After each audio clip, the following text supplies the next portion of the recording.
Oke, jadi hiduplah realistis saja. Sesuai standarmu, ya kamu yang bisa ngitung. Kayak tadi loh, yang dalam kontrolmu. Di luar itu jangan.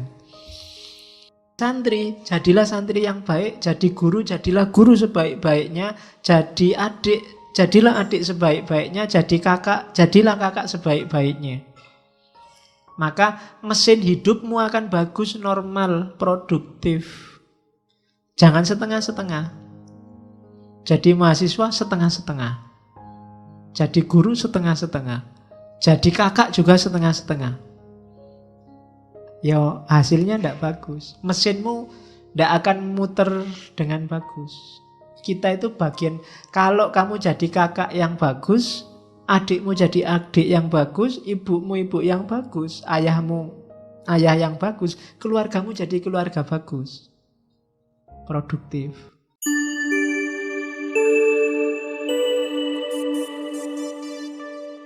Oke, bismillah. Assalamualaikum warahmatullahi wabarakatuh.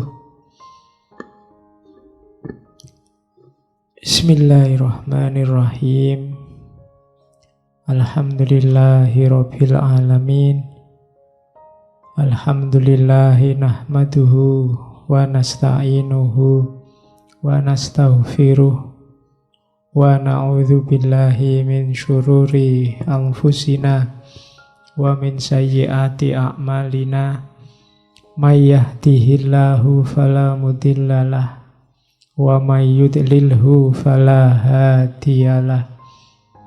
Allahumma sholli wa sallim wa barik ala habibina wa syafi'ina sayyidina wa maulana Muhammadin wa ala alihi wa ashabihi wa ala manittaba'al huda ila yaumil qiyamah. Amma ba'du.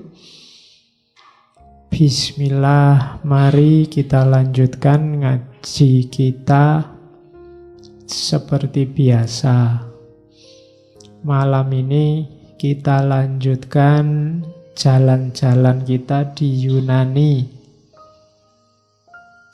Ketemu dengan aliran yang satu masa dengan Epikurianisme. Malam ini kita ketemu dengan Stoikisme.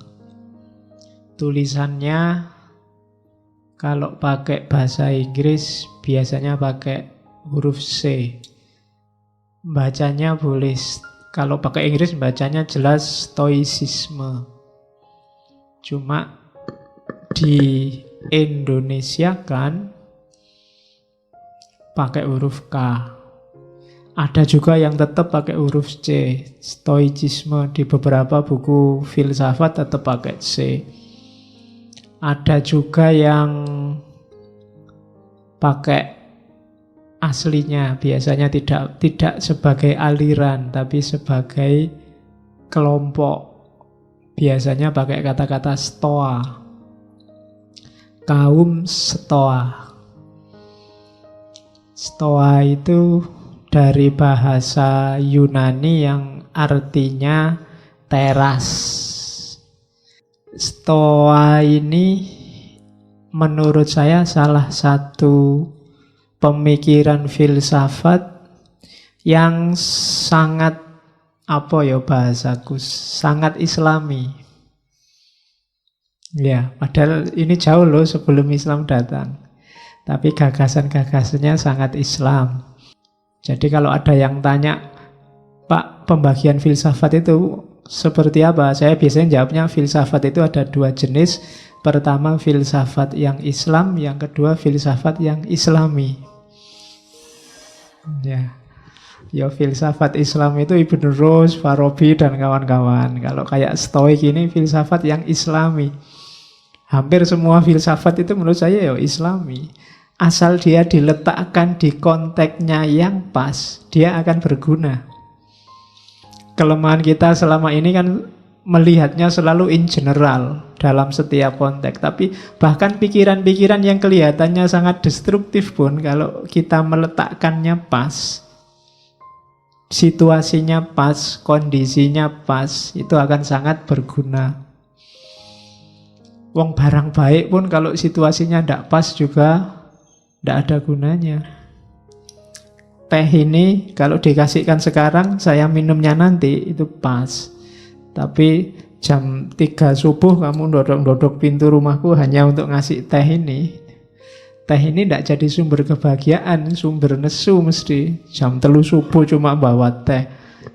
Kalau jam 3 subuh kamu ngetuk-ngetuk pintu, ya nggawa duit 2 karung gitu, ya ndak apa-apa, seneng aku. Nah, kalau cuma bawa teh ya ndak. Jadi ruang dan waktunya nggak pas. Saya sebut Islami karena gagasan-gagasannya kaum Stoa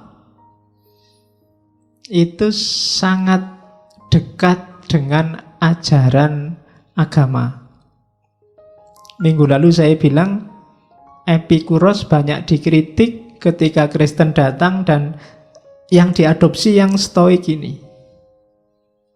Bahkan di Islam juga begitu. Kalau ada yang tertarik, ada tokoh teolog kontemporer namanya Joseph Van Es.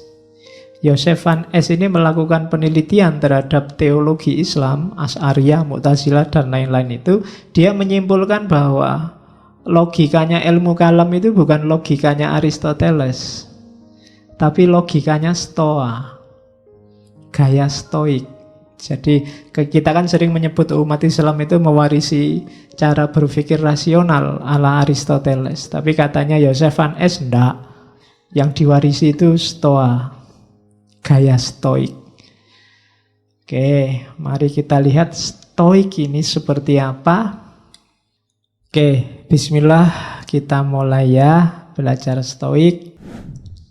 Jadi manusia itu bagian dari alam. Istimewanya apa? Dia punya nalar, punya reason. Satu-satunya komponen alam semesta yang nyambung langsung sama Tuhan itu manusia. Bagian apa yang nyambung? Reasonnya, nalarnya, akalnya. Jadi akal ya, bukan otak. Akal itu lebih ke fungsi berpikirnya. Kita mikir itu kan semacam mekanisme. Kalau laptop itu kan prosesornya. Dari situ kan dia bisa ngapa-ngapain. Nah, manusia juga dia binatang yang berpikir, binatang yang bernalar sejak awal. Ini diawali dari Sokrates, Aristoteles mendefinisikan ini.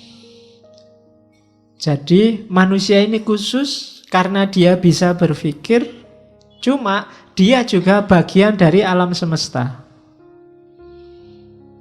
Jadi manusia punya 2 tugas sekaligus akhirnya. Yang pertama apa? Memposisikan dirinya selaras dengan alam semesta dan ngopeni sekelilingnya agar menjalankan perannya masing-masing. Itu nanti kalau dalam agama namanya khalifah. Jadi tugasmu sebagai khalifah itu apa? Menjaga agar lingkunganmu, alam sekelilingmu itu berjalan sesuai hitohnya masing-masing. Yang sapi ya biar berperan jadi sapi, yang kambing jadi kambing, yang padi jadi padi, yang manusia jadi manusia. Dan manusia punya tugas ngopeni alam semesta dan ngopeni dirinya. Itu asumsinya tentang manusia. Dari situ akan lahir harmoni. Jadi yang pertama, alam itu sudah ada hukumnya. Alam berarti manusia. Kemudian yang kedua, manusia itu dia punya akal, punya nalar yang membedakan dari yang bukan manusia. Maka mikir itu penting, akal itu penting. Nah, filsafat ngajari kita cara pakai akal. Akal itu penting tapi nggak dipakai, ya nggak ada gunanya. Jadi latihan mikir itu penting. Karena kalau kita mikirnya nggak benar, sama saja akal kita nggak fungsi. Kalau akal kita nggak fungsi, ya berarti kayak kita nggak punya akal. Padahal ketika nggak punya akal, manusia kehilangan jati dirinya. Karena jati dirinya manusia itu binatang yang berpikir. Berarti binatang, kalau manusia minus berpikirnya, tinggal binatangnya. Hati-hati, kalau kamu tidak mikir berarti statusmu turun dari manusia jadi binatang. Makanya jangan deket-deket temenmu yang sedang stres. Judek aku ora iso mikir. Wah, hati-hati itu. Ya, kalau sudah judek ndak iso mikir itu alamat sudah. Tinggal binatangnya, wong kan berpikirnya nggak bisa sudah. Oke, jadi manusia itu berpikir mandiri, tapi dia juga terikat oleh hukum alam. Karena dia bagian dari alam semesta. Salah satu elemennya. Kalau manusia kacau, ya lingkungan sekelilingnya juga akan kacau. Maka manusia harus berpikir, bertindak, berperilaku sesuai dengan keselarasan alam semesta. Nah, gimana caranya manusia biar selaras? Ya, lakukan hal yang baik. Yang baik itu apa? Yang harmoni dengan alam, harmoni dengan akal, harmoni dengan Tuhan. Kamu tidak harmonis dengan salah satu ini aja, tidak akan bisa baik hidupmu. Kalau kamu nggak harmonis dengan alam, kamu sakit. Manusia itu kan, tubuhmu ini kan bagian dari alam. Kalau kamu nggak harmonis, kamu pasti sakit. Nggak harmonis itu salah satu unsurnya terlalu banyak. Itu kan nggak harmonis. Terlalu banyak air ya kembung. Terlalu banyak angin masuk angin. Terlalu banyak apalagi unsur-unsur hidupmu kan banyak itu. Coba terlalu banyak gula, diabetes. Itu karena nggak harmonis. Oke, terlalu banyak ketawa, stres. Terlalu banyak, pokoknya terlalu banyak. Atau terlalu kekurangan, itu tidak harmonis juga. Harus harmonis sama alam. Yang kedua, harmonis dalam pikiran. Pikiran nggak seimbang, ya itu tadi, stres. Tidak bisa mikir. Hidupmu mesti kacau. Dan yang ketiga, harmonis sama Tuhan. Ini lebih bahaya lagi. Kok tidak sholat mas? Hubungan saya sedang tidak harmonis sama Tuhan. Ayo. Aku mewatiri itu. Hati-hati. Nah, saya baru bisa ranjang aku sementara. Enggak. Nah, harus harmonis lagi. Kenapa harus harmonis sama Tuhan? Karena alam semesta dan akalmu dan dirimu itu berjalannya, prosedurnya adalah logosnya Tuhan. Ketika kamu tidak harmonis sama Tuhan, itu kayak tadi, komputer kehilangan prosesor. Tidak akan jalan, hidupmu mesti kacau. Tidak ada tujuannya. Kan nanti ada filosofi yang ngomong tujuan itu. Sekarang tariklah tujuan terus-terusan. Haus, minum. Kalau sudah minum, lega. Kalau sudah lega, ngapain? Terus, itu kan filsafat namanya teleologis, mengejar tujuan. Puncaknya tujuan nanti ke Tuhan. Kawin. Biar punya anak. Kalau sudah punya anak, ngapain? Kalau sudah itu, terus ngapain? Terus kamu tarik. Ketemunya juga logosnya Tuhan nanti. Maka harus harmonis. Hidupmu itu baik kalau harmoni. Jadi harmoni itu porsional dan proporsional. Takarannya pas itu harmoni. Tidak lebih, tidak kurang. Oke. Jadi kalau ingin hidupmu yang baik, yang pertama itu. Yang kedua rumusnya, hidup baik atau tidak baik. Tadi kan kita pakai akal. Yang di luar kontrol kita, itu tidak bisa disebut baik dan tidak baik. Katanya filosof Stoa. Kamu kan tadi pingin harmonis, pingin harmonis dengan alam, dengan akal, dengan Tuhan. Ketika kamu berusaha untuk harmonis dengan tiga hal ini, ya sejauh yang bisa kamu kontrol. Yang tidak bisa dikontrol, ya tidak masuk hitungan. Pak, saya ingin harmonis dengan planet Mars, Pak. Ya kadoan. Susah. Pak, saya ingin harmonis. Tidak, harmonis itu dengan yang deket-deket. Yang terjangkau, yang bisa kamu kontrol. Gimana caranya agar ngaji ini lebih santai? Itu kan bisa di dalam jangkauan kita. Tapi yang di luar jangkauan ya tidak usah dihitung. Kalau dihitung ya wong di luar kontrol kita. Gimana caranya yang di ngaji malam ini masuk surga semua? Wah, itu kita di luar kontrol kita. Bisanya cuma mendoakan. Ya syukur-syukur besok kita bisa ngaji filsafat bareng-bareng di sana. Kalau enggak ya berarti ada yang kececeran itu berarti. Oke. Jadi harmoni tidak harmoni jadi tanggung jawab kita, terkena nilai atas diri kita kalau itu dalam jangkauan kita.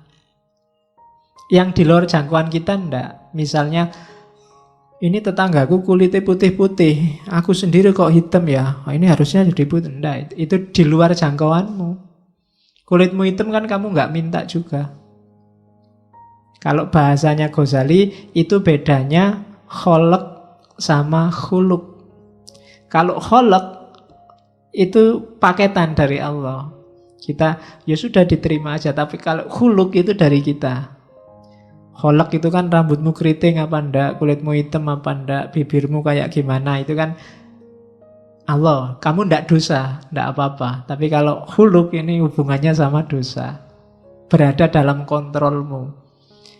Makanya enggak usah galau kalau rambutku keriting ya Pak, kulitku kok hitam ya Pak. Nah, kamu enggak dosa, tenang aja, enggak usah galau. Iya. Jadi enggak usah terlalu stres gara-gara kholq. Karena itu di luar jangkauanmu. Tapi sekarang kan bisa diputihkan, Pak. Iya.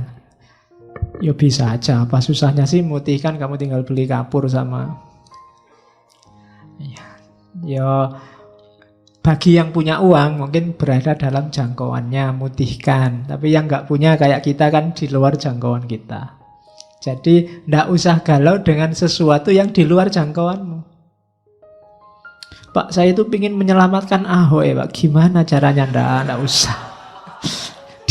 Di luar jangkauanmu itu nggak usah ndaki-ndaki, nggak nyampe. Wong kamu besok bisa makan apa enggak masih mikir mau menyelamatkan Ahok. Jauh. Jadi ndak, yang di luar kontrolmu ndak. Jadi baik atau buruk itu dalam yang bisa kamu kontrol. Jadi yang pertama tadi rumusnya, baik itu yang harmonis. Yang kedua, baik atau buruk itu yang bisa kamu kontrol. Terus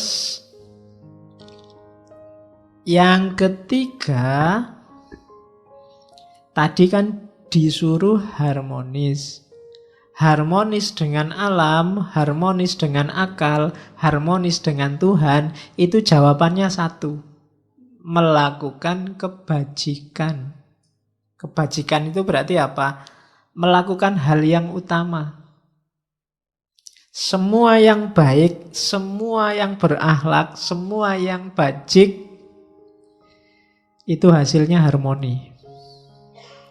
Begitu ada yang melakukan yang tidak baik, tidak bajik tadi, lahirnya mesti chaos.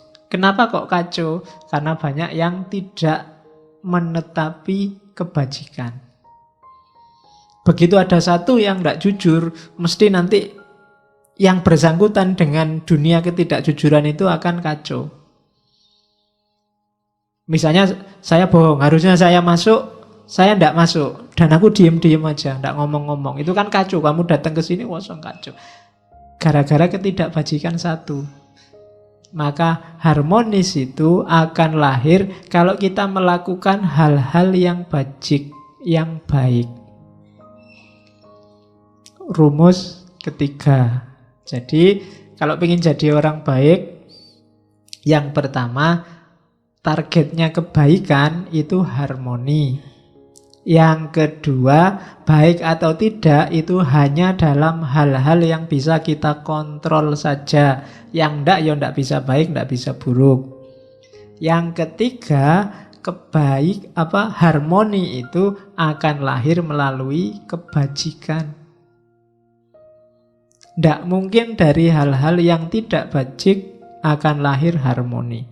Dari kecurangan, dari pengkhianatan, dari kebohongan, dari ndak akan. Mesti yang lahir chaos. Kalau sekarang belum, tunggu saja saatnya.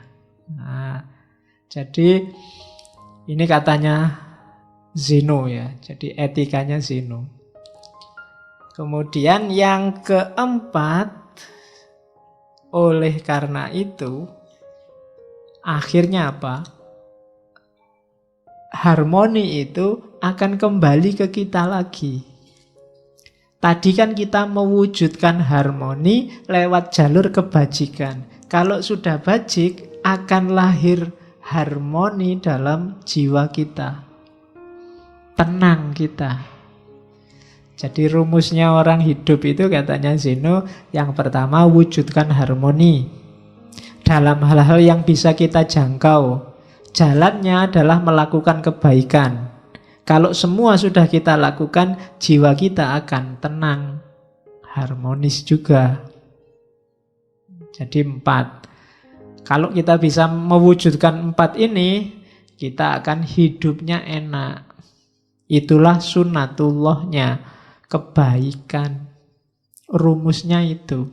Kalau dilanggar sejak awal, ya kita tidak akan bisa menemukan harmoni dalam diri kita. Kalau jiwamu masih selalu nyari, pingin enak, masih pingin terus nuntut terus, berarti kamu perlu mewujudkan ini. Jalanmu perlu dihidupkan lagi lewat kebaikan. Biar lahir harmoni, biar jiwamu tenang. Dan itu pun dalam hal yang bisa kamu jangkau. Yang tidak bisa dijangkau, ya berdoa saja. Karena logosnya logos Tuhan. Ya biar Tuhan yang intervensi. Oke, ini rumus pertama dari Zeno. Ini teori yang lain, kelanjutannya. We are actors playing roles we do not choose. And our duty is to play them as best we can, knowing that our fate is part of which larger order. Jadi kita ini pakai lagunya Ahmad Albar ya. Dunia ini panggung sandiwara. Sutradaranya bukan kita. Kita ini hanya aktor yang dikasih peran tertentu yang kita ndak milih. Kamu kan ndak milih tiba-tiba sekarang jadi mahasiswa. Tiba-tiba jadi santri ngaji filsafat. Tiba-tiba ini kan kayak rule-rule, peran-peran yang diberikan oleh Tuhan pada kita. Kita tidak pernah milih. Maka tugas kita bukan bantah sutradara. Kalau sudah di casting jadi antagonis, ya antagonis saja. Jadilah antagonis sebaik-baiknya. Ya, lo itu maunya begitu memang ya. Antagonis terbaik itu maksudnya ya play them as best we can. Apa ya kamu di casting jadi antagonis kan begitu. Kenapa? Karena kita ini bagian kecil dari mesin besar.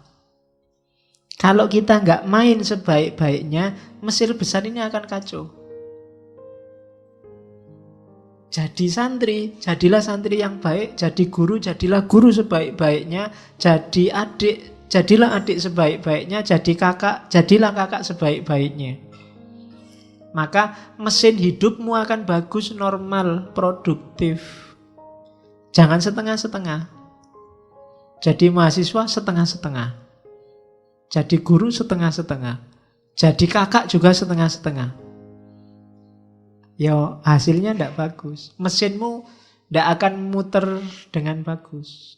Kita itu bagian, kalau kamu jadi kakak yang bagus, adikmu jadi adik yang bagus, ibumu ibu yang bagus, ayahmu ayah yang bagus, keluargamu jadi keluarga bagus, produktif.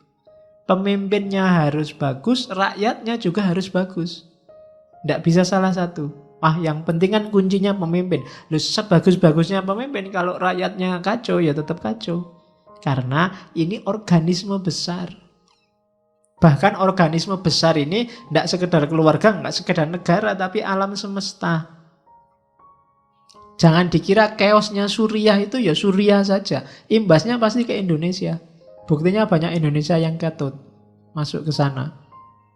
Jangan dikira gegerannya apa hari ini. Korea Utara sama Malaysia itu urusan mereka saja.